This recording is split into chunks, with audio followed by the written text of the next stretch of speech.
అందరికీ వందనాలండి. రేపు 11వ తారీఖు పిల్లల రిట్రీట్ ఉంది. ఉదయం పిల్లల్ని తీసుకుని వచ్చి ఇక్కడ అప్పగించి సాయంకాలం 5 గంటలకి పిల్లల్ని తీసుకుని వెళ్ళొచ్చు. వాళ్ళు ఆ రోజంతా ఇక్కడే ఉంటారు. 1 డే రిట్రీట్ ఉంటుంది పిల్లలకి. మీ చుట్టుప్రక్కల ఉన్న పిల్లల్ని మీరు గ్యాదర్ చేసి తీసుకొని రావాలని మీ అందరికీ మనవి. కేవలం వాలంటీర్స్ మాత్రమే కాదు, అందరికీ. 12వ తారీఖున యూత్ రిట్రీట్ ఉంది. యవనస్తులైన వాళ్ళందరూ పాలు పొందండి. మీతో పాటు మీ స్నేహితులను కూడా తీసుకొని రావడానికి ప్రయత్నం చేయండి. పెద్దలు మీ దగ్గర, మీ గ్రామంలో మీరుండే చోట చుట్టుప్రక్కల ఉన్న యవనస్తులను ప్రోత్సహించి ఉదయానికి పంపించండి. ఉదయం 9 గంటలకే ఆరంభం అవుతుంది. సాయంకాలం 5 గంటల వరకు ఉంటుంది. మధ్య ఇక్కడే ఉంటారు. భోజనాలు అవన్నీ ఇక్కడ ఏర్పాట్లు ఉంటాయి. కాబట్టి 11 చిల్డ్రన్ రిట్రీట్ ఉంటుంది, 12 యూత్ రిట్రీట్ ఉంటుంది. మర్చిపోకండి. ఈరోజు చెప్పే వాక్యం కాస్త కష్టంగా ఉండేది. అంగీకరించడం కూడా కష్టమే,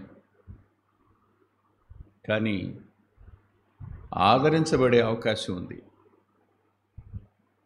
అంగీకరించడం కష్టమైనా ఆదరించబడే అవకాశం ఉంది కనుక నేను ఈ మాటలు మీతో చెప్తున్నాను. ఈరోజు మాకే కష్టం లేదు అని చెప్పగలిగిన వాళ్ళు ఇక్కడ ఎంతమంది ఉన్నారు? మాకే కష్టాలు లేవు, we are all perfectly all right without sufferings అని చెప్పగలిగిన వాళ్ళు ఎవరైనా ఉన్నారా? లేరు. Right.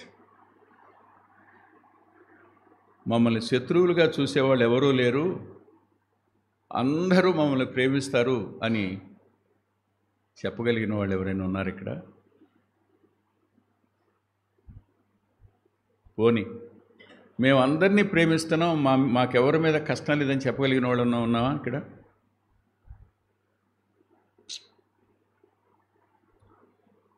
We are all common people. మనమంతా సామాన్యమైన ప్రజలం. కానీ రక్షించబడిన కారణం చేత, దేవుని చిత్తంలో ఉన్న కారణం చేత మనం కొన్ని పరిస్థితుల గుండా ప్రయాణం చేయవలసి వస్తుంది. తప్పదు. అలా ప్రయాణం చేసేటప్పుడు మన అంతరంగాలు ఎలా ఉంటాయి, మనం ఏ విధంగా మనసులో ఖేదపడతా ఉంటాం, ఆ విషయాలు మీతో నేను పంచుకోవాలని ఆశపడుతున్నాను. హెబ్రీ పత్రిక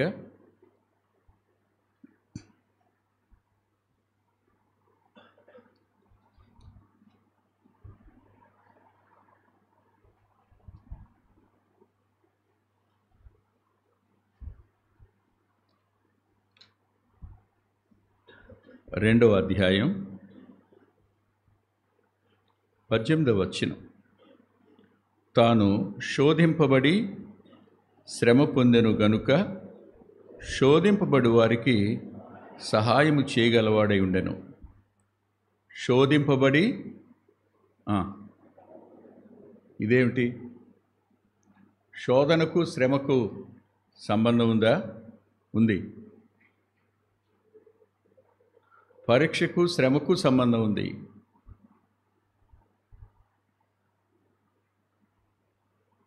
శ్రమ గుండా ప్రయాణం చేసే ఏ వ్యక్తి అయినా ఖచ్చితంగా తన అంతరంగంలో ఎలాంటి వేదన పొందే అవకాశం ఉంది.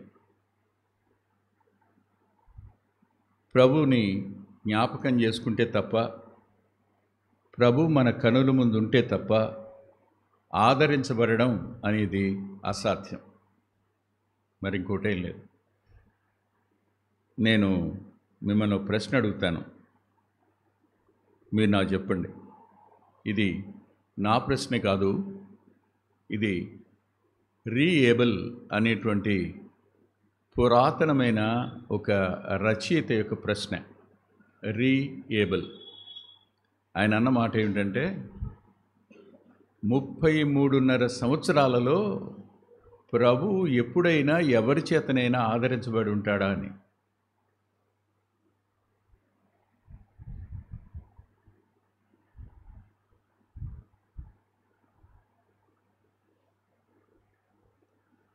చెప్పగలరా? దాఖలా లేదు. ఆయనకు భూమి మీద ఇంత ఆదరణ దొరకల తండ్రి వద్ద తప్ప. ఎక్కడ ఆదరణ దొరకదు. ఇంట్లో ఆదరణ ఉందా? స్నేహితుల దగ్గర ఆదరణ ఉంటుందా? శిష్యుల దగ్గర? తన ప్రజల మధ్యకు వచ్చాడు, అక్కడ ఆదరణ ఉందా? లేదు కదా. కానీ అందుకే అందరినీ ఆదరించడానికి సమర్థుడైన, ప్రతి వాని పరిస్థితిని ఆశాంతం ఎరిగినవాడు, శ్రమ యొక్క లోతెంతో తెలిసినవాడు, శ్రమ యొక్క తీవ్రత ఎంతో ఎరిగినవాడు, శ్రమ యొక్క సుడిగుండంలో ఒంటరితనాన్ని ఎరిగినవాడు ఆయన ఒక్కడే. శ్రమలో నువ్వైనా నేనైనా ఎవరమైనా అలాంటి అనుభవాల గుండా ప్రయాణం చేస్తాం. మనల్ని ఆదరించగలిగిన వాడు ఆయన ఒక్కడే. ప్రార్థన చేసుకుందాం. ప్రేమగల మా ప్రియ తండ్రి, పరిశుద్ధుడైన మా గొప్ప దేవా, మరోసారి ప్రేమగల మీ పాదాల సమీపానికి, దయగలిగిన మీ పాదాల సమీపానికి సహవాసంగా కూడి వస్తున్నాం. నిలిచి మాట్లాడడానికి నీ దాసుడు అశక్తుడు, బలహీనుడు, చేతగానివాడు కూడాను. మాటలు మీరు అందిస్తే తప్ప మాట్లాడడం సాధ్యం కాదు. తగుదునని ధైర్యంతో నిలబడగలిగిన శక్తి నాకు లేదు. అంతరంగంలో భయం ఉంది, మీరున్నారనే ధైర్యం, మీరే మీ కృపలో జ్ఞాపకం చేసుకుంటారనే ధైర్యం, మీరున్నారు చాలు అనే సంతృప్తి. మనుషులు అపార్థం చేసుకున్నా, మనుషులు దూరమైన, మీరెన్నడూ దూరం కాని దేవుడు అని నిన్ను ఆరాధిస్తున్నాను. నన్నుగా ప్రేమించిన వారు, మమ్మల్నిగా మేముగా ప్రేమించినటువంటి నీ హస్తాలకే, మరోసారి కృపగలిగిన మీ చేతులకే వింటున్న మా ప్రియులందరినీ, మాట్లాడుతున్న నన్ను అప్పగించుకుంటూ, ఈ పరిస్థితి యావత్తు మీ చేతికే ఆశాంతం అప్పగించుకుంటూ బలపరచండి. ఎవరి అక్కర ఎలా ఉందో తెలీదు, ఎవరి అంతరంగంలో కన్నీరుందో తెలీదు, ఎవరి పరిస్థితులు ఏ విధంగా ఉన్నాయో ఎరగను. కానీ వాక్యంలో నుండి మీ జీవాన్ని, వాక్యంలో ఉండి మీ సన్నిధిని, వాక్యం నుండి మీ ప్రత్యక్షతను, వాక్యంలో నుండి అవసరమైన మీ ఆదరణను మీరిమ్మని నీ దాసును మరుగు చేయండి. యేసుక్రీస్తు ప్రభువు వారి పేరిట ప్రార్థిస్తున్నాం తండ్రి, ఆమేన్. నా ముందు 3 సందర్భాలు ఉన్నాయి. ఆ సందర్భం దగ్గరికి వెళదాం. ఆదికాండం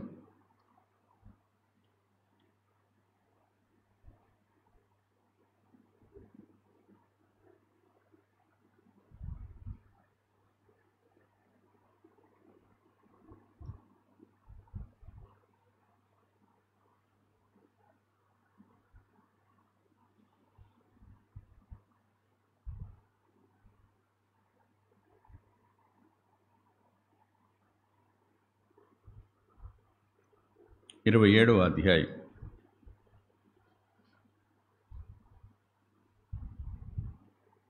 నలభై 41వ వచనం. తన తండ్రి యాకోబుకిచ్చిన దీవెన నిమిత్తము ఏశావు అతని మీద పగబట్టెను. మరియు ఏశావు, నా తండ్రిని గూర్చిన దుఃఖదినములు సమీపముగా ఉన్నవి, అప్పుడు నా తమ్ముడైన యాకోబును చంపేదను అనుకునెను. నా ముందు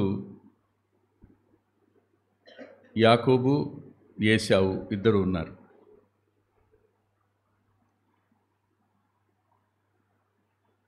మీరు ఒకసారి ఆలోచించండి. వీరిద్దరిలో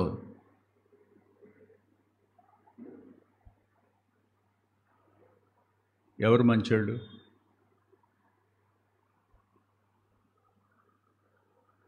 యాకోబు, ఏశావుల్లో ఎవరు మంచివాళ్ళు?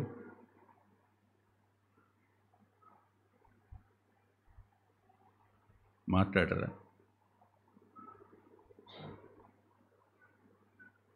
ఏశావుని గురించి ఏమి రాస్తుంది చూడండి.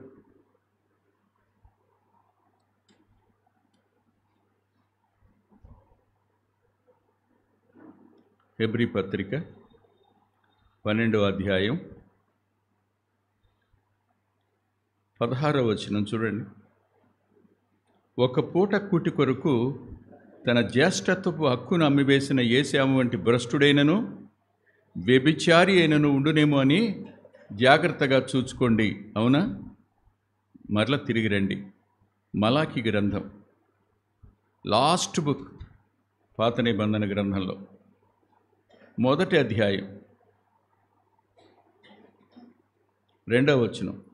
యెహోవా సెలవిచ్చినదేమనగా, నేను మీ ఎడల ప్రేమ చూపి ఉన్నాను, అయితే మీరు ఏ విషయమందు నీవు మా ఎడల ప్రేమ చూపితివి అందురు. ఏశావు యాకోబున కన్నకడ, అయితే నేను యాకోబును ప్రేమించి తిని, ఇదే యెహోవా వాక్కు, ఏశావును ద్వేషించి ఆగండి. ఇప్పుడు నేను అడిగిన ప్రశ్నకు ఇప్పుడు జవాబు చెప్పగలరనుకుంటాను. ఎవరు మంచివాళ్ళు, ఎవరు చెడ్డవాళ్ళు?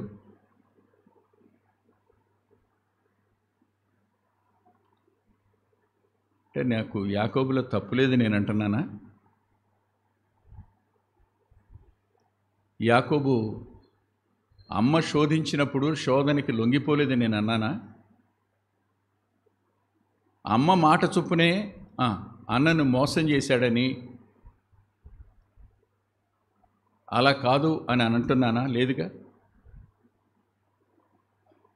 మరో మాట అంటాను. పరిశుద్ధాత్మదేవుడు రాస్తూ, ఒక్క పూట కూటి కొరకు జ్యేష్ఠత్వాన్ని అమ్మి వేసుకున్నాడు అన్నాడు. అతని మీద మోపబడిన నేరం ఏమిటి? భ్రష్టుడు అని. దేవుడు తనకిచ్చిన ఆధిక్యతను పొట్టకూటి కొరకు అమ్మేసుకున్నవాడు. అందులో యాకోబు తప్పేమైనా ఉందా? మాట్లాడండి. యాకోబు తప్పేమైనా ఉందా? యాకోబు జ్యేష్ఠుడు కావాలనుకున్నాడు అంతే.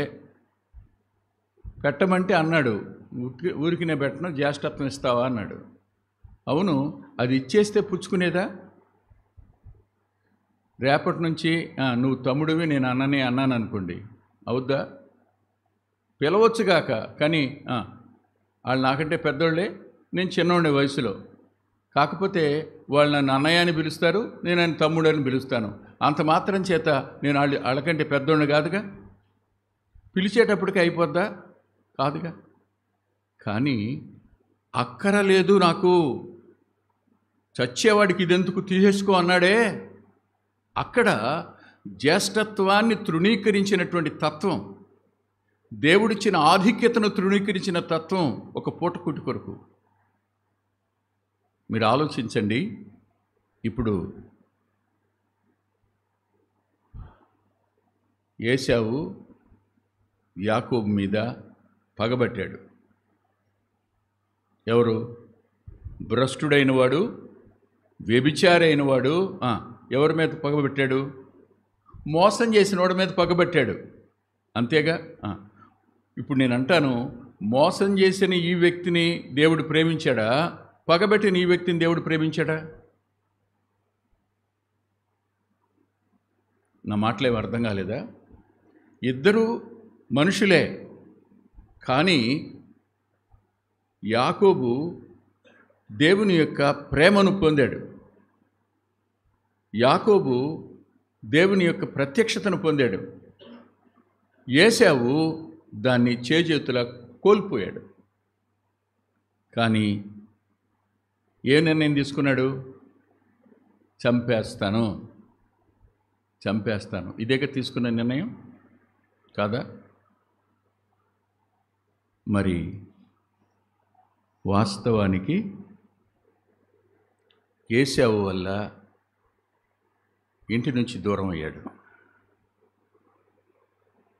ఏశావు వల్ల మళ్ళీ అమ్మను తిరిగి చూసుకోలేకపోయాడు కదా. అంటే ఎంత కోల్పోయి ఉంటాడు యాకోబు? ఎవరి వల్ల? కారణం తానే అయి ఉండొచ్చు, కానీ ఆ కారణానికి అమ్మగదు మూలం. ఆయన పగవరి మీద. చాలాసార్లు మనుషులు తమ యొక్క తత్వాన్ని, తమ దుష్టత్వాన్ని, తమ మూర్ఖత్వాన్ని, తమ భ్రష్టత్వాన్ని లోపలట్టి పెట్టుకుని ఎదటివాడి మీద పగ తీర్చుకోవాలి అనే ఆలోచన కలిగిన వారు ఉంటారు. జ్ఞాపకం పెట్టుకోండి, ఒకరి మీద కష్టం వచ్చింది, లోపలికి చూసుకో. నీలో ఆ లక్షణాలు లేవా? నీవు అలాంటి వాడివి కావా? వాడు చావాలని కోరుకుంటావా? లేదు చంపేయాలని కోరుకుంటావా? అలా కోరుకుంటే నువ్వెవరివి? ఏశావువేగా.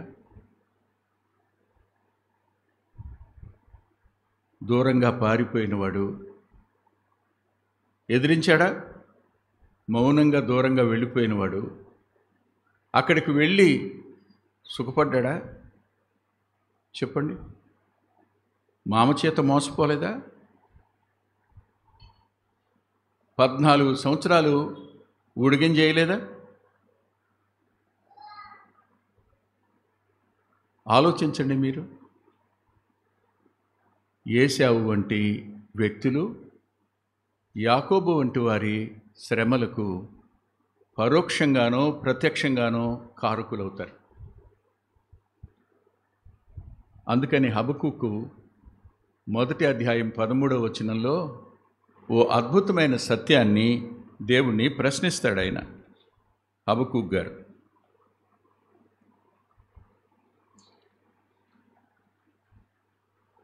13వ వచనంలో నేను చదువుతున్నాను చూడండి. దుర్మార్గులు తమ కంటే ఎక్కువ నీతిపరులను నాశనము చేయగా. దుర్మార్గులు తమ కంటే ఎక్కువ నీతిమంతుల్ని. ఆలోచించండి. ఏశావు ఆర్గ్యుమెంట్, ఏశావుకు రైటు. నన్ను మోసం చేశాడు, ఆకలిగా ఉంటే అంత అన్నం పెట్టాల్సింది పోయి జ్యేష్ఠత్వాన్ని అడిగాడు, నేను ఇచ్చేశా, సరే పోయింది. ఆ తరువాత నేనని చెప్పి మా నాన్న దగ్గర, ఆయనకి నాన్న కాదు, మా నాన్న దగ్గర జ్యేష్ఠునికి ఇవ్వాలని ఆయన అనుకున్నటువంటి ఆశీర్వాదాలను కూడా దొంగతనం చేశాడు. Your argument is right, you are right in your sight, but you are wrong in sight of God. నువ్వు దేవుని దృష్టిలో, నీ దృష్టిలో నీకు రైటే అది, కానీ దేవుని దృష్టిలో నువ్వు రైట్ కాదు. నీకంటే నీతిమంతుల్ని బాధ పెడుతున్నావు. నువ్వు దుర్మార్గుడు అయింది. మనం దుర్మార్గులమై ఉండి మనకంటే నీతిమంతుల బాధకు మనం కారకులం అవుతున్నాం. కాదని చెప్పండి, బల దగ్గరికి వస్తాను. నేనైనా నువ్వైనా మనకు మనం నీతిమంతులు అనుకుంటే కుదరదు. ఒకసారి పరలోక దృష్టిలో చూడండి. ఏశావు నీతిమంతుడా, యాకోబు నీతిమంతుడా? ఏశావు దుష్టుడా, యాకోబు దుష్టుడా? ఏశావు కంటే యాకోబు అతనికంటే నీతిమంతుడే కదా, కాదని చెప్పగలరా? ఇప్పుడు దుర్మార్గుడు తనకంటే నీతిమంతుల్ని బాధ పెట్టడం అనేది శ్రమకు మొదటి కారణం. కానీ జ్ఞాపకం పెట్టుకోండి, దేవుడు మనల్ని ప్రేమిస్తున్నాడు అన్నది తిరుగులేని సత్యం. అందుకనే ఆ అనుభవాలన్నింటి గుండా తీసుకెడుతున్నాడు. ఎందుకో తెలుసా? నీలో ఉన్న లోపాలన్నిటినీ సరిచేయడానికి. ఇప్పుడు అంటాను, రండి యాకోబు పద్దనరాములో ఉన్నాడు, ఏశావు ఎక్కడున్నాడు? వాగ్దాన భూమిలో ఉన్నాడు. కష్టాలు ఎవరికి? బాధలు ఎవరికి? కన్నీళ్ళు ఎవరికి? యాకోబుకా ఏశావుకా? ఏశావుకి ఏ బాధ లేదు. ఇంకా చెప్తానే ఉంటాడు, ఇంకా అంటానే ఉంటాడు, 100 మందికి చెప్తాడు. కానీ సుఖంగానే ఉన్నాడుగా, బాధలు లేకుండానే ఉన్నాడుగా, మోసపోకుండానే ఉన్నాడుగా, ఎండకేం ఎండటం లేదుగా, చలికేం వణకటం లేదుగా.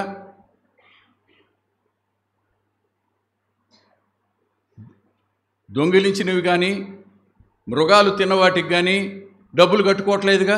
అవన్నీ ఎవరు చేస్తున్నారు? యాకోబేగా. నీకేం కష్టం లేదు, నువ్వు ఏశావువి, నీకేం బాధ లేదు, నువ్వు ఏశావు స్థానంలో ఉన్నావు. దుర్మార్గుడు అయ్యుండి నీకే బాధలు లేవు, నీకే కష్టం లేదు, నోరు తెరిచి నీ ఇష్టానుసారంగా నువ్వు అనగలవు. నువ్వు సుఖంగా ఉన్నావు. బాధలు అనిపించేది ఎవరు? యాకోబే కదా. బాధల గుండా ప్రయాణిస్తూ, శ్రమల గుండా ప్రయాణిస్తూ, మోసగించబడుతూ, అవమానాలు పడుతూ, బాధలు పడుతూ కొనసాగున్న జీవితం మనం అందరం. We're not perfect, we're not angels. మనం యేసుక్రీస్తు ప్రభు సారూప్యతలకు 100కి 100 పాళ్ళు వచ్చిన వాళ్ళం కాం. వీఆర్ ఆల్ ఫ్రాక్షన్లీ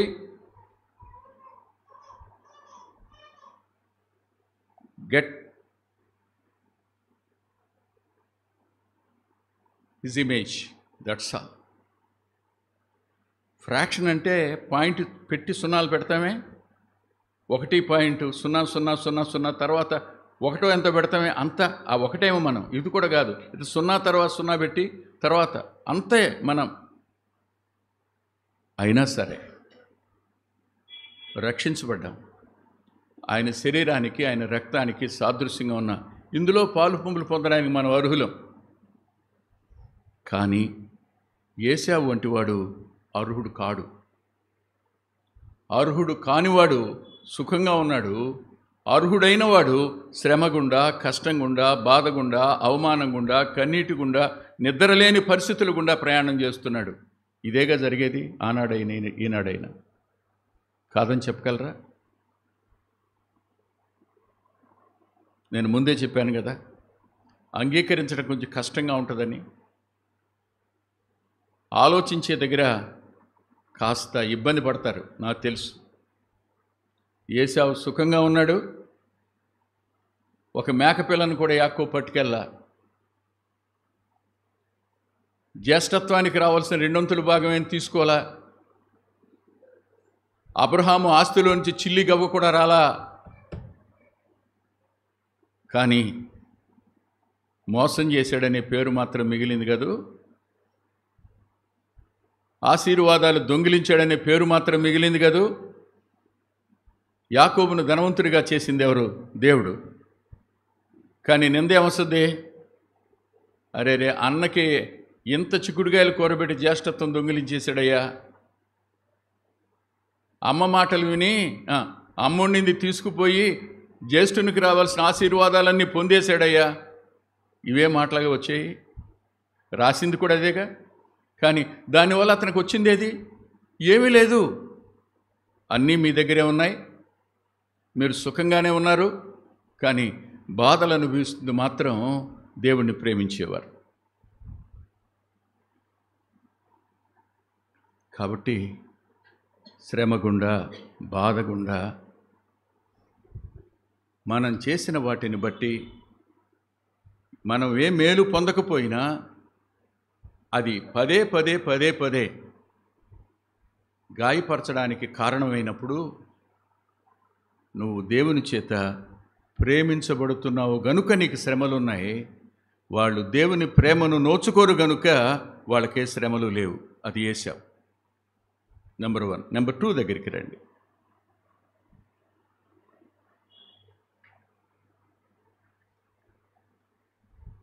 ఆదికాండం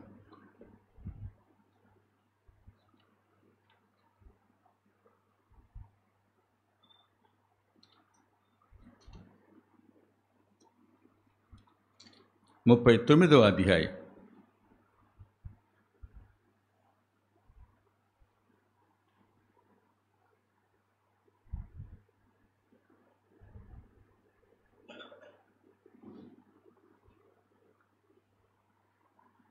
పదహారవ వచనం నుండి 20వ వచనం వరకు ఉన్న వాక్యాన్ని మార్చి చదువుకుందాం. 39వ అధ్యాయం 16 నుంచి 20 వరకు.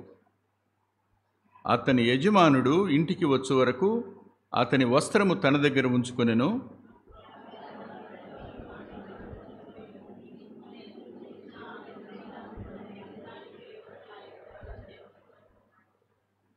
నేను బిగ్గరగా కేక వేసినప్పుడు వాడు తన వస్త్రము నా దగ్గర విడిచిపెట్టి తప్పించుకొని బయటికి పారిపోయినను.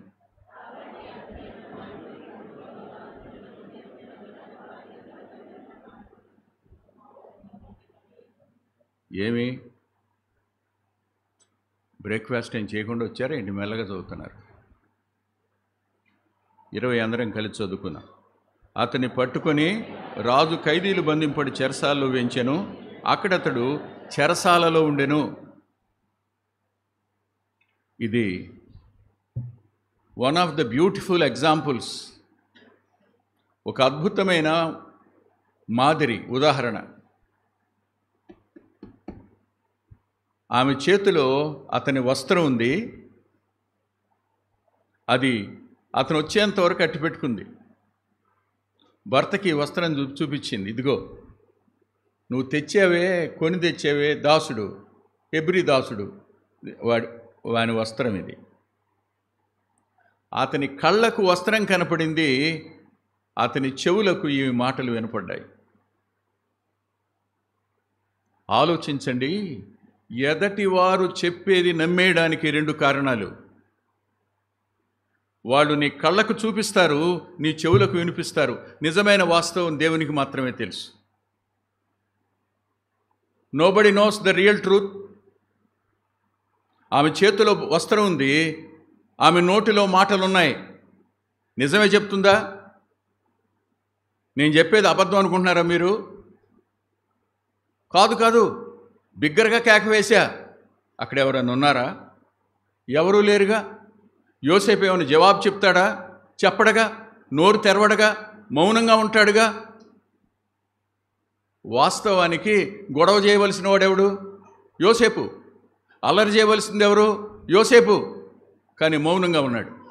అతని మౌనాన్ని ఆధారం చేసుకుని ఏం చెప్తుంది ఈవిడ భర్తతో? ఏం చెప్తుంది వీళ్ళందరితో? నా దగ్గరికి వచ్చాడు, నన్ను ఎగతాళి చేయబోయాడు, నేను బిగ్గరగా కేకలు వేశాను, పారిపోయాడు. ఇదిగో ఈ బట్ట నా దగ్గర వదిలిపెట్టి పారిపోయాడు. నమ్ముతారా నమ్మరా? వాస్తవానికి తన భర్తను మోసం చేసే తత్వం కలిగిన పొతీఫర్ భార్య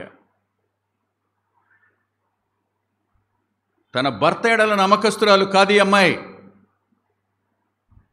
కానీ ఎదటివాడు నమ్మకస్తుడు కాడు అని చెప్పడానికి ఎంతైనా సాహసించగలిగిన వ్యక్తిత్వం పొతీఫర్ భార్యది. ఆలోచించండి ఒకసారి. నీ మీద, నా మీద లేనివి కల్పించి చెప్పేవాళ్ళు ఉంటారు, ఖచ్చితంగా ఉంటారు. మన అంతరంగాలు గాయపడతాయి, మనం విలవిల్లాడిపోతాం.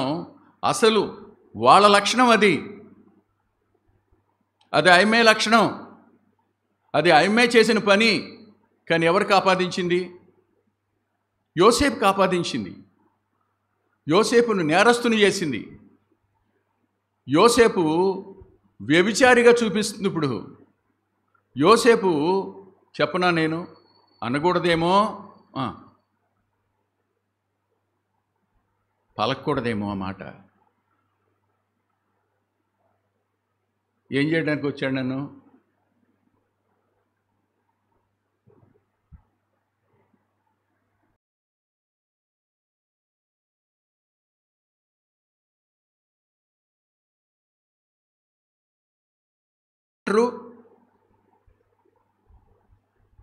వాడు నా గదిలోకి వచ్చింది అందుకోసం.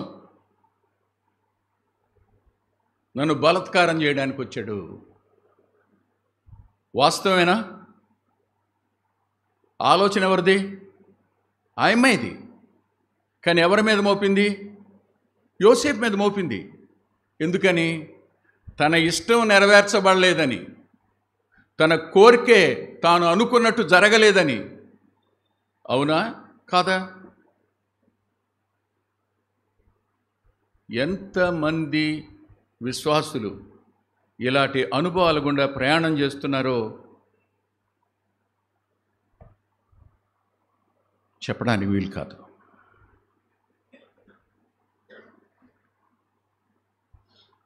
చాలా దుఃఖం, చాలా బాధ, వేదన కూడా. చెయ్యని దానికి భక్తుడు అంటాడు, నేను దోచుకోనిది నేను ఇచ్చుకోవలసి వచ్చినంటాడు. చెయ్యని నేరం నా మీద పడినంటాడు. విశ్వాసులకు తప్పకుండా ఇలాంటి పరిస్థితులు వస్తాయి. కారణం అవతలి వాళ్ళు అలాంటి వాళ్ళు.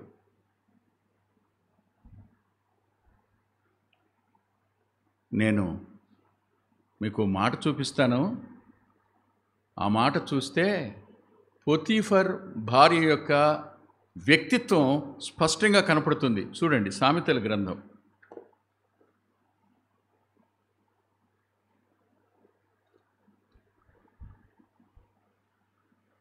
30వ అధ్యాయం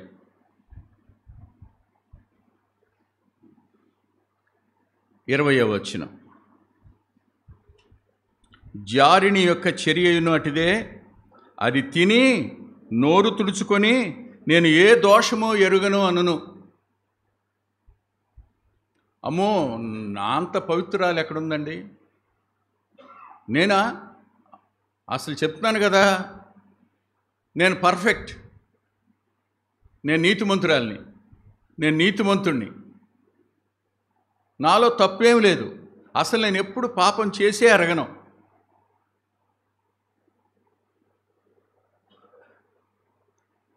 ఇతరుల మీద నోరు జారే మనలోనికి మనం చూసుకోండి ఒకసారి. బల దగ్గరికి వస్తున్నాం, రొట్టెలో ద్రాక్షరసంలో పాలు పొందబోతున్నాం. ఆయన శరీరానికి సాదృశ్యంగా ఉన్న రొట్టెలోను, ఆయన రక్తానికి సాదృశ్యంగా ఉన్నటువంటి ద్రాక్షరసంలోను పాలు పొందబోతున్నాం. మన వల్ల యాకోబు వంటి వారు, మనకంటే నీతిమంతులు ఏడుస్తున్నారేమో. తప్పు మనదే, కానీ మనం చేసిన తప్పు ఇతరుల మీద నెట్టేసినటువంటి పొతీఫర్ భార్య స్థానంలో మనం ఉన్నామేమో. బాధపడుతూ వేదనలో చెరలో ఉన్న పరిస్థితుల్లో యోసేపు లాంటి వాళ్ళు ఉన్నారేమో. మనల్ని మనం పరిశీలన చేసుకుందాం.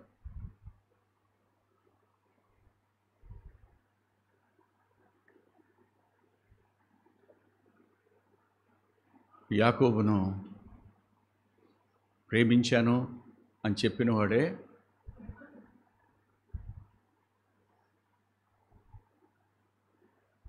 యోసేపును గురించి లేఖనంలో ఒక మాట చెప్పించాడు. 49వ అధ్యాయం 22వ వచనంలో, యోసేపు ఫలించెడు కొమ్మ, ఓట యొద్ద ఫలించెడు కొమ్మ, దాని రెమ్మలు గోడ మీద ఎక్కి వ్యాపించును. విలుకాండ్రు అతన్ని వేధించిరి, వారి బాణములు వేసి అతన్ని హింసించిరి.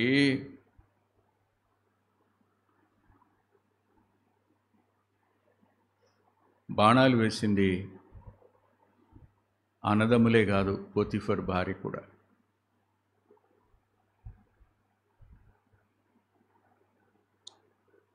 కానీ ఎందుకో తెలుసా?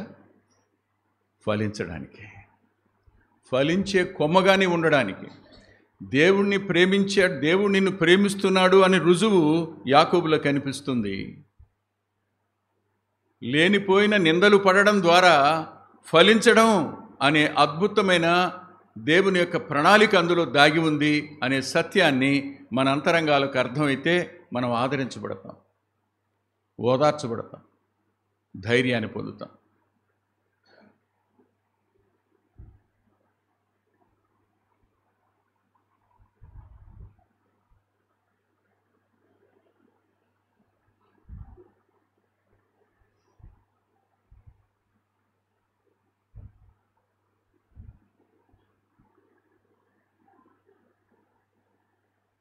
కొంతమంది జీవితాలను నేను చూశాను. కొంతమంది జీవితాలను రాయడానికి ప్రభు నాకు సాయం చేశాడు. వారి జీవితాలు ఎంతమందికి ఆశీర్వాదకరంగా ఉన్నాయో వారి జీవితం చదివితే మనకు అర్థమవుతుంది. కానీ వాళ్ళు ఎలాంటి అనుభవాలు గుండా వెళ్ళారు?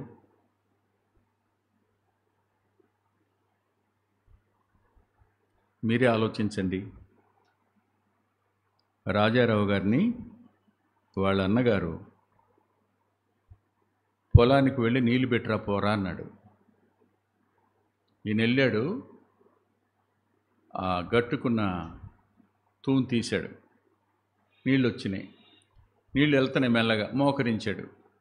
మోకరించిన వాడు ప్రార్థనలోకి వెళ్ళిపోయాడు. ఎంతసేపటికి రాట్లా.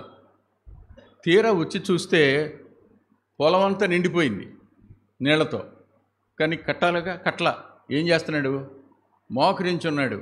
వాళ్ళ అన్నకి కోపం వచ్చి ఎత్తి ఆ నీళ్ళలో ఇసిరికొట్టాడు. మోకరించి ప్రార్థన చేసుకుంటున్నవాడిని ఎత్తి నీళ్ళలో వేసుకొట్టాడు. ఇతను మారు మనసు పొందినవాడు, అతను మారు మనసు పొందనోడు. ఇతడు దేవుడిని ఎరిగినవాడు, అతను దేవుడిని ఎరగినవాడు. ఎత్తి నీళ్ళలో కొట్టాడు. లేచి, అన్న తప్పు చేశానా అన్నాడు. నిండిపోయింది చూశాడు, కొట్టాడేమో, గట్టు కట్టుకున్నాడు, వదిలేశాడు. అటుపక్క కానంలో వదిలేసి ఉంటాడు. ఇంటికి వచ్చాడు. కానీ ఒక్క మాట అన్నలా, మీకు చెప్పనా, అదే గట్టు దగ్గర వాళ్ళన్న చచ్చిపోయాడు. కొద్దికాలం తర్వాత అదే గట్టు దగ్గర ఎక్కడ తమ్ముడిని 2 చేతులతో ఎత్తి నీళ్ళలో ఇసిరి కొట్టాడో అక్కడే చచ్చిపోయాడు. అది రాయలేం. జ్ఞాపకం చేసుకోండి, పోతీఫర్ భార్యకు ఏ కష్టాలున్నాయి? నిందేసింది, నేరస్తుని చేసింది, జైలు పాలు చేసింది. ఇక్కడ ఎలా ఉండుంటుంది? హాయిగా నిద్రపోతూ ఉంటుందిగా, 10 మందికి చెప్పుకుంటూ ఉంటుందిగా. నమ్మకూడదమ్మ వాళ్ళను అని ఉంటుందిగా. హెబ్రీలను అసలు నమ్మకూడదు అని ఉంటుందిగా. చాలా నమ్మకస్తుడిగా నటించారు, చూసావా? ఎంత నటనుందో వాళ్ళలో. అసలు నా భర్తనమ్మా ఎంత గ్రిప్పులో పెట్టేసుకున్నాడో. అసలు డబ్బులన్నీ ఆడి చేతికి అప్పగించేశాడు ఆయన. ఏమేం చెప్పిందో చెప్పేయన్నీ రేటేనా? అక్కడ యోసేపు సంగతి ఏంటి రాస్తాడు చూడండి. 105వ కీర్తనలో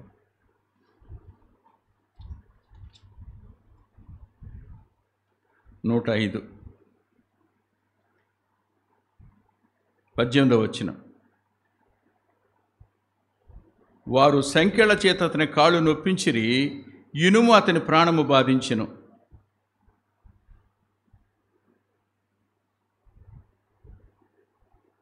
జైలు జీవితం చాలా ఆరోగ్యంగా ఉంటుంది కదా. జైలు జీవితం భలే క్షేమంగా ఉంటుంది కదా. జైలు జీవితం భలే సంతోషాన్ని, ఆహ్లాదాన్ని ఇస్తుంది కదా. ఇంటి నుండి దూరం చేశారు అన్నలు. ఇవ్వబడిన పని దగ్గర నమ్మకత్వం కలిగి పనిచేస్తున్న వాడిని నేరస్తుడిని చేసి జైల్లో పెట్టించింది పోతీఫర్ భార్య. ఆమెకేం కష్టం ఉంది? ఫుడ్ ఏమైనా తగ్గిందా? ఆమె అసలు ఎంత నీతిమంతురాలాగా నటిస్తుందో ఇప్పుడు కదూ. నటిస్తుందా? నటించదా? అంతే. కానీ బాధలు పడుతుంది ఎవరు? వేదన చెందుతుంది ఎవరు? విలవిల్లాడిపోతుంది ఎవరు? జైల్లో యోసేపు యొక్క బాధ మీ కళ్ళకి నేను చూపిస్తాను, దయచేసి మీరు రండి.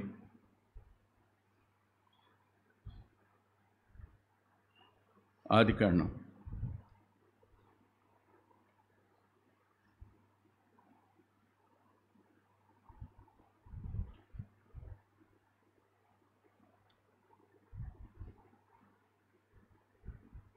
40వ అధ్యాయం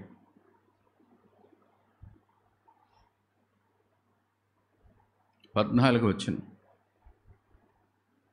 కాబట్టి నీకు క్షేమం కలిగినప్పుడు నన్ను జ్ఞాపకం చేసుకొని, అంటే ఎవరైనా నన్ను జ్ఞాపకం చేసుకుని బయటికి తెస్తే బాగుండు, ఎవరైనా కలుగు చేసుకుంటే బాగుండు. నేను నా వల్ల మేలు పొందారు కదా మీరు, నువ్వైనా జ్ఞాపకం చేసుకుంటావా?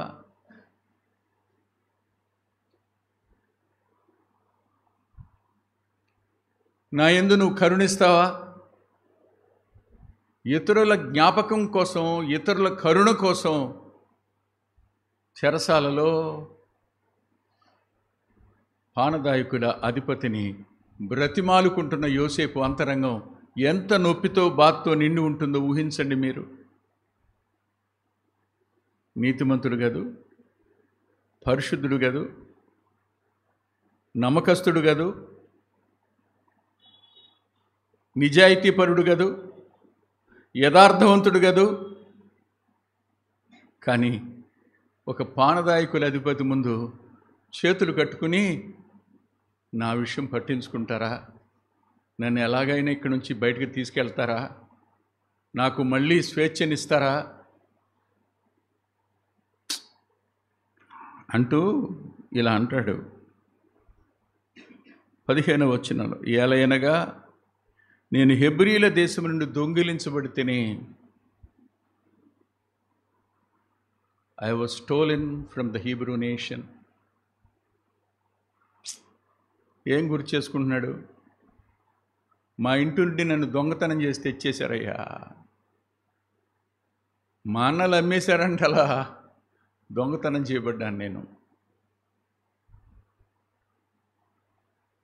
చూడండి, ఈ చెరసాలలో నన్ను వేయుటకు ఇక్కడ సహా నేనేమీ చేయలేదు. No guile and malice in me. నాలో ఏ దోషం లేదు, ఏ అపరాధం లేదు. ఈ చెరసాల్లో పడ్డానికి కూడా కారణం లేదు. ఆ అమ్మాయి, ఆమె అహంకారం, ఆ అమ్మాయి ఆమె ఆశ తీరకపోవడం, ఆ అమ్మాయి ఆమె చెప్పినట్టు ఇతను నడవకపోవడం, ఇదొక్కటే చెరసాల పాలవడానికి గల కారణం.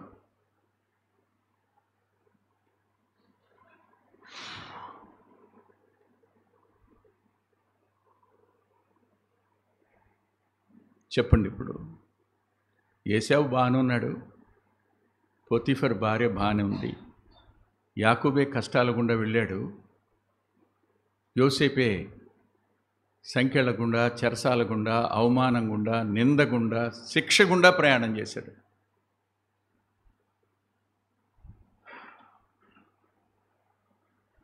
సరే, ఆఖరిగా చెప్తాను.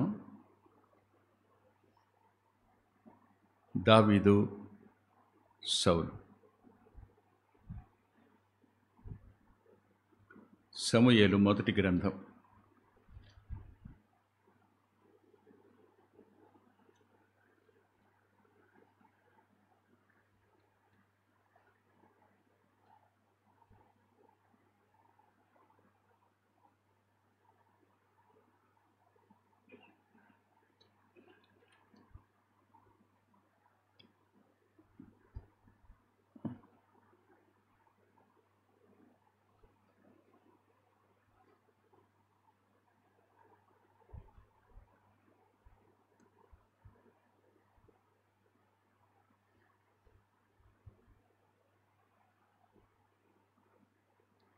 18వ అధ్యాయం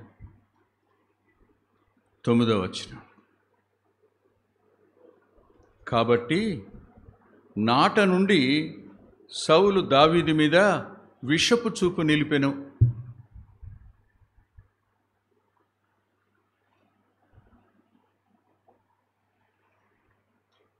రీజన్ ఏంటి?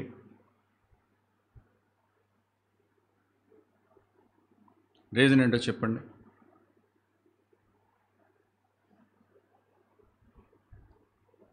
ఒకటే, ప్రజలు ఒక వ్యక్తిని మంచివాడు అంటే మనం ఓర్చుకోలే.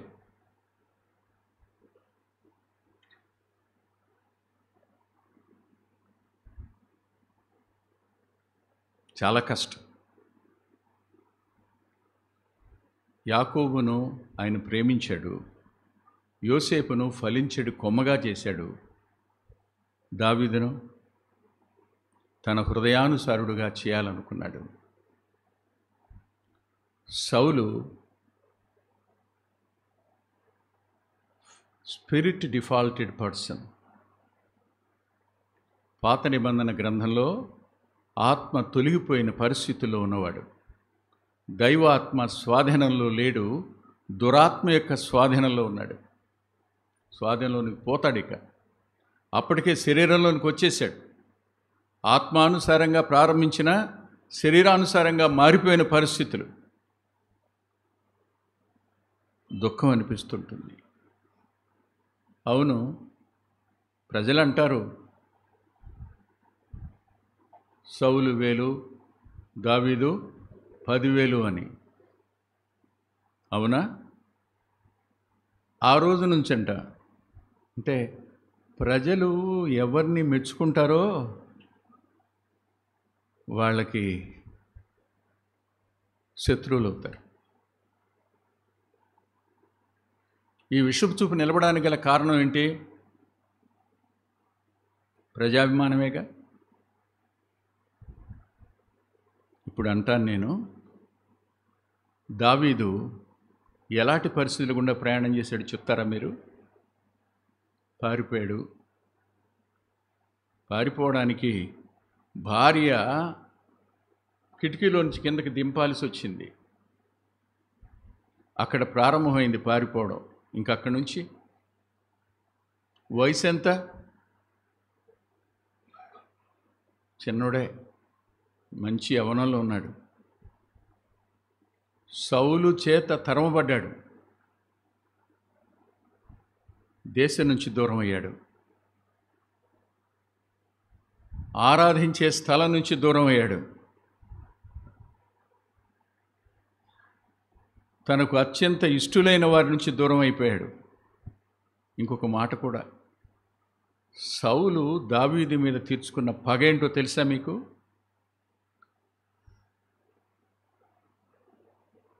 దారుణం.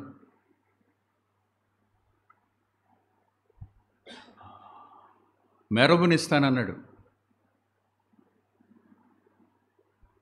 మెరబును ఇవ్వకుండా ఆమెను వేరొకనికి ఇచ్చేశాడు. అంటే నిరాశలోకి తేవడానికి ఎంత ప్రయత్నం చేశాడో ఆలోచించండి. మెరబు వేరొకని భార్య అయిపోయింది. మీకాలు దావీదును ప్రేమించడం చూసి ఈ అమ్మాయి ఉరిగా ఉంటుంది నాకు అనుకున్నాడు. కానీ నిజంగా ప్రేమిస్తున్నాడు అతను. ఆ ప్రేమ ఆమెకి తెలుసు. ఈ కారణం చేత దావీదును యుద్ధాలకు పంపాడు. అక్కడ చచ్చిపోతాడు ఫిలిస్తీన్ల చేతిలో అని.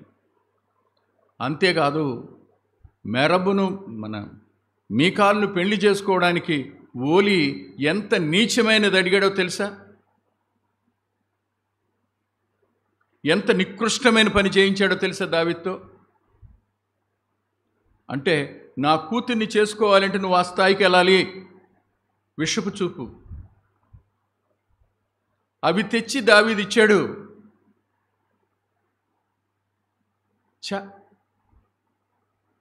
శరీరానుసారులు ఆత్మానుసారులను బాధ పెట్టేటప్పుడు ఇలాంటి నీచమైన పరిస్థితులకు వెళ్ళడానికి కూడా వాళ్ళు ప్రయత్నం చేస్తూనే ఉంటారు. నో డౌట్, అనుమానమే లేదు. ఇప్పుడు గృహదేవతని పండుకోబెట్టి నువ్వు వెళ్ళిపో, వాళ్ళు వస్తున్నారు నిన్ను చంపటాకని పంపించేసింది మీకాలు. దావీదు అరణ్యాలు పాలయ్యాడు. మీకాలును తీసుకెళ్ళి ఇంకొకరికి ఇచ్చి పెళ్లి చేసేసాడు. ఎందుకో తెలుసా? దావీదు భార్య వేరొకటి భార్య అయింది. దావీదు ఏమైపోవాలి? దావీదు మానసికంగా కృంగిపోవాలి. That's what the mind of సాల్.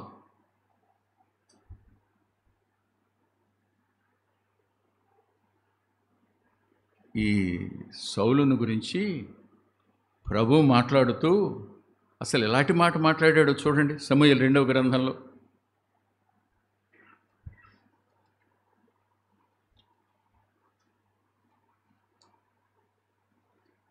ఏడవ అధ్యాయంలో 15వ వచనంలో, నేను కొట్టివేసిన సౌలు తరువాత నా కృప దూరమైనట్టు దేవుని చేత కొట్టివేయబడినగా వాడుగాను, కృపను దూరపరుచుకున్నవాడు కృపకు దూరమైన వాడుగాను సౌలు కనపడతాడు. ఇలాంటి దుర్మార్గపు ఆలోచన చేసే ప్రతి వ్యక్తి కృప నుండి దూరం అయ్యేవాడు.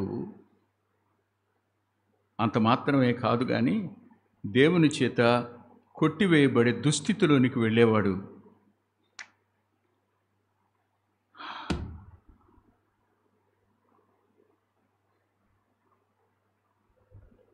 సౌలుకి ఏం కష్టాలు ఉన్నాయి? సౌలుకి ఏం తక్కువైంది? దావీదు తినడానికి ఎక్కడ? నాబాలు దగ్గరికి కౌరు పెట్టాల్సి వచ్చింది. అయ్యా, నా దగ్గర చాలామంది ఉన్నారు, నీ గొర్రెబొచ్చు కోసం నువ్వు ఒక ఫెస్టివల్ నిర్వహించుకుంటున్నావు కదా, మీరు వండుకున్న దాంట్లోంచి కొంచెం మాకు పంపుతారా?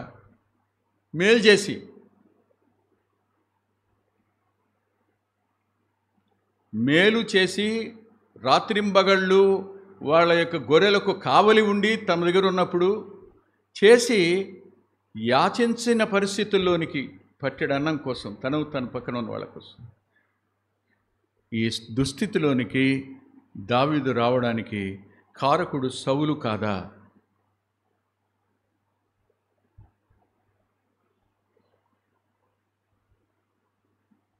తరంబడే అనుభవం 103వ కీర్తనలో అది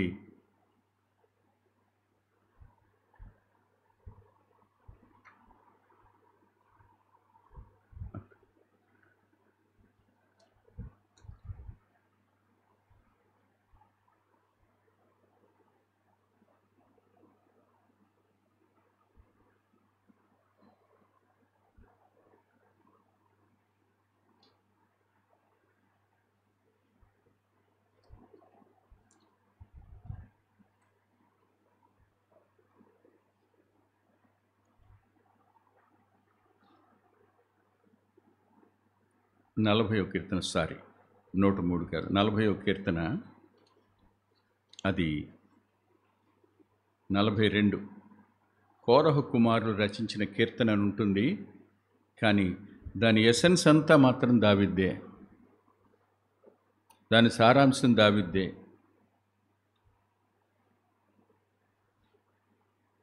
అంటాడు 6వ వచనంలో, ఇది యోర్దాను ప్రదేశం నుండి, హెర్మోను పర్వతం నుండి, మీసారు కొండ నుండి.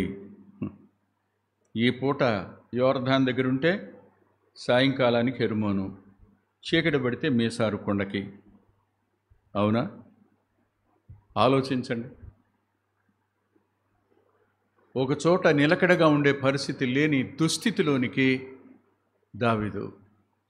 సౌలు సైన్యం ఉంది, అధికారం ఉంది, ధనం ఉంది, ఏం చేసినా చెల్లుబడవుద్ది, నోరుంది, చేతిలో ఆయుధం ఉంది. అవసరమైతే మాట వినకపోతే కొడుకునైనా చంపేయడానికి బళ్ళెం విసరగలిగినటువంటి వ్యక్తిత్వం అతనిలో ఉంది. యోనాతాను చంపడానికి బళ్ళెం విసిరేశాడు కదా. తన మాట వినాలంతే, కొడుకైనా సరే.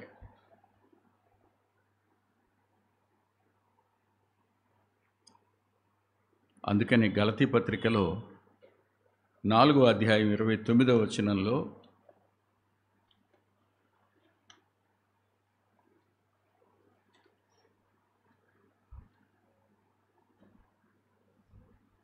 శరీరమును బట్టి పుట్టినవాడు ఆత్మను బట్టి పుట్టిన వారిని ఎలాగ హింసపెట్టినో ఇప్పుడును అలాగే జరుగుతున్నది. ఇప్పుడు కూడా అదే ఫినామినా ఈజ్ కంటిన్యూయింగ్.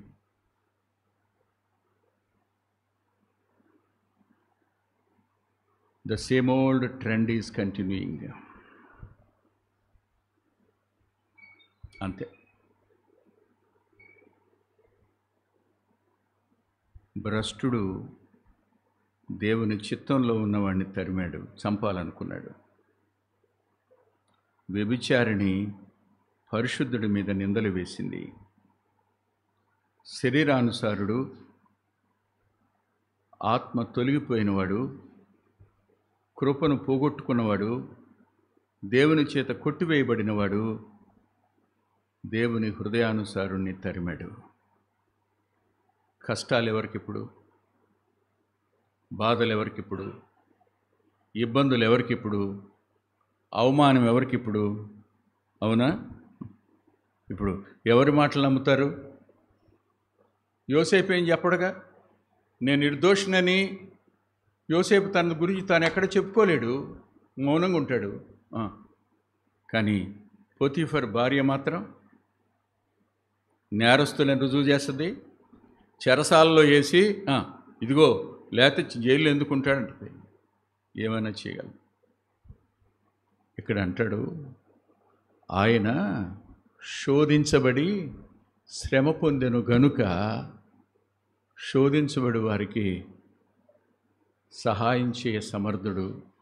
ఇంకా 4వ అధ్యాయానికి వెళ్తే ఆదరించడానికి కూడా సమర్థుడు ఆయన. సమయోచితమైన సహాయం చేయడానికి కూడా సమర్థుడు ఆయన. ఇప్పుడు మనం ఏశావు స్థానంలో ఉన్నామేమో, పోతీఫర్ భార్య స్థానంలో ఉన్నామేమో, మనం సౌలు స్థానంలో ఉన్నామేమో ఓసారి జ్ఞాపకం చేసుకోండి.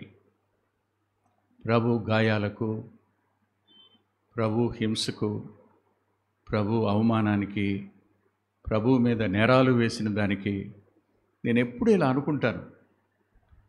మీరు నన్ను అపార్థం చేసుకోకండి, తిట్టుకోకండి.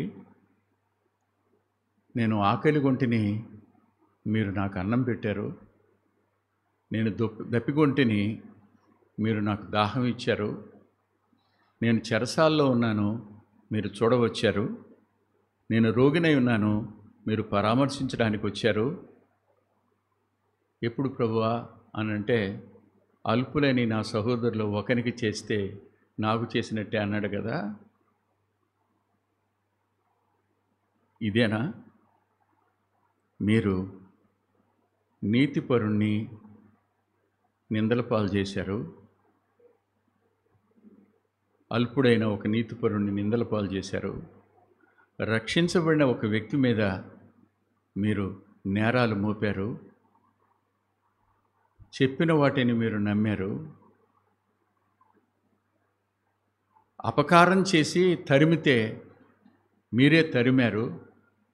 మేమెప్పుడు తరిమాం ప్రభువా అంటే, అల్పులైన ఈ నా సహోదరులో ఒకనికి చేస్తే నన్ను చేసినట్టు అనడా?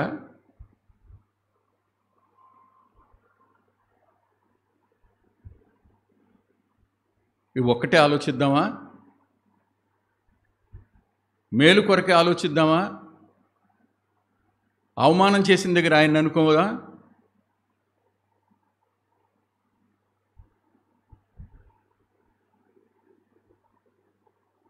ఎప్పుడు నాకు చార్లెస్ సమాధానం గుర్తొస్తుంటారు. ఆమెని వంటగదిలో పిల్లలు ఏదన్నా అంటారు, కిరణ్ కానీ, రోజమ్మ కానీ, కమలమ్మ కానీ ఏదని అంటారు, ఇదిగో దేవుని స్వరూపాన్ని అంటున్నారు మీరు అంటది. ఇక మా చార్లెస్ గారు బ్యాట్ తీసుకుంటాడు, దోమలు వచ్చి గోళ్ల మీద ఉంటాయి, అప్పుడే పిల్ల దశకి వస్తాయి, వచ్చేసి గోళ్ల మీద ఉంటే వాటిని టపా టపా టపా టపా చంపేస్తుంటాడు.